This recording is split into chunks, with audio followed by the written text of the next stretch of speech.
Hello दोस्तों, स्वागत है आप सबका आपके अपने चैनल जीवन अर्थ। और आज की वीडियो का विषय है एकादशी व्रत कथा और महात्म्य। और प्लीज आप वीडियो को लाइक, शेयर और चैनल को सब्सक्राइब जरूर करें ताकि हम आपके लिए नई नई ज्ञान की अनमोल सुविचार वाली वीडियो बनाते रहे। धन्यवाद। एकादशी व्रत कथा और महात्म्य। एकादशी व्रत कथा। शास्त्रों में तप के विभिन्न प्रकार के विधान बताए गए हैं, व्रत भी उनमें से ही एक है।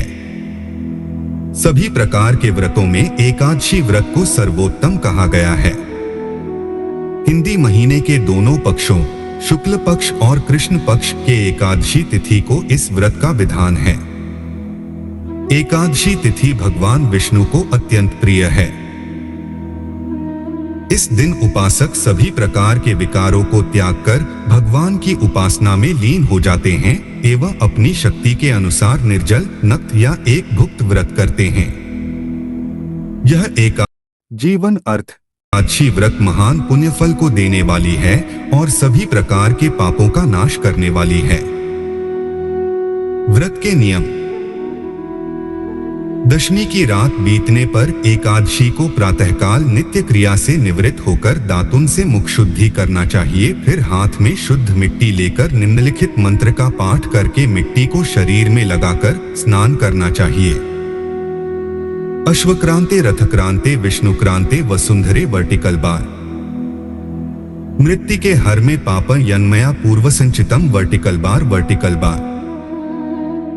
इसके बाद सूर्य को जल अर्पित करना चाहिए और तत्पश्चात विभिन्न प्रकार के फलों और नैवेद्यों से भगवान विष्णु की धूप दीप से पूजा करनी चाहिए।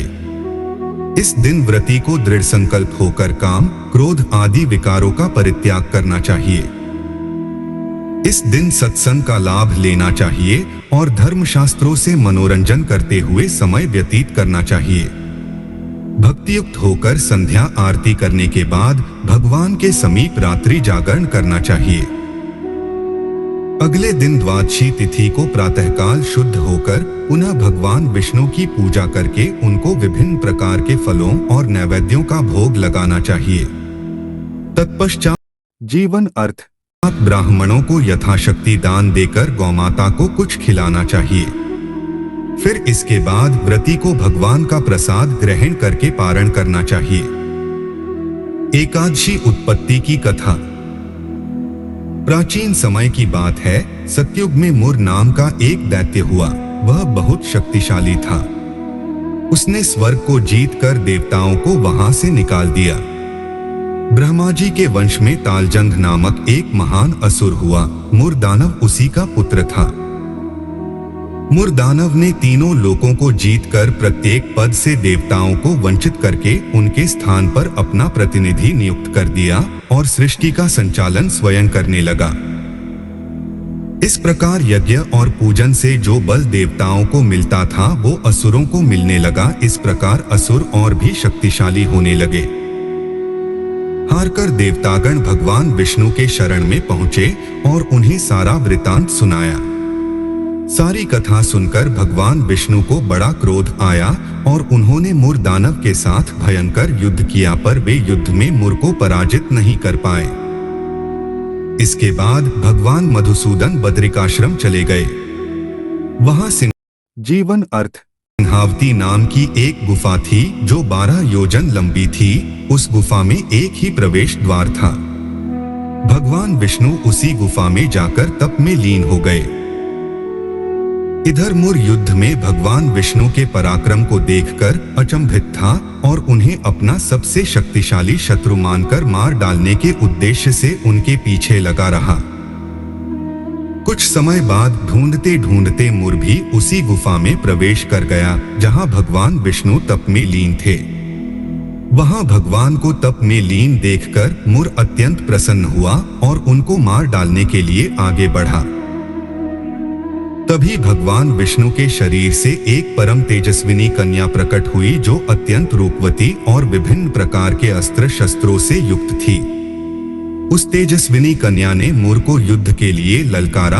तब दोनों में घोर युद्ध आरंभ हो गया, पर देखते ही देखते उस कन्या ने मुर को परास्त करके उसका वध कर दिया।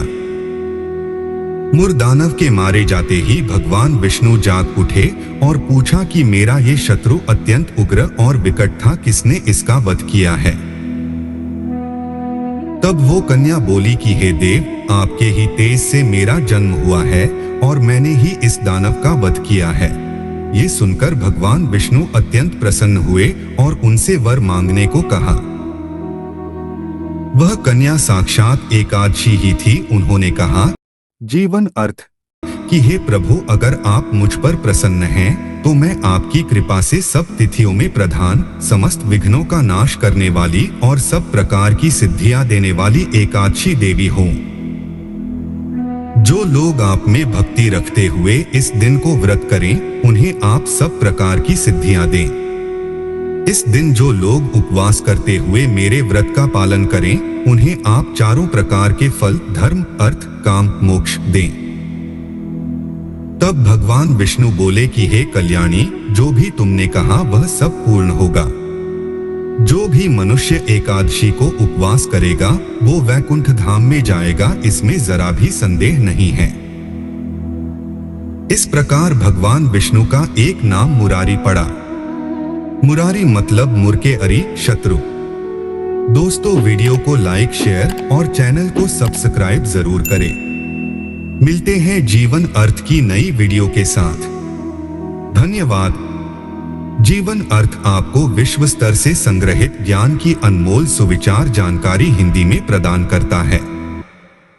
इन सुविचारों से हम इंसान में सोचने के नजरिए और जीवन जीने के ढंग में सुधार लाने का प्रयास कर रहे हैं।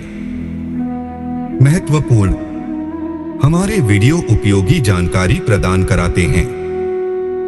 ये सलाह का विकल्प नहीं है। किसी भी परिस्थिति में निर्णय लेते समय हमेशा कृपया अपने विवेक से काम लेना चाहिए। धन्यवाद।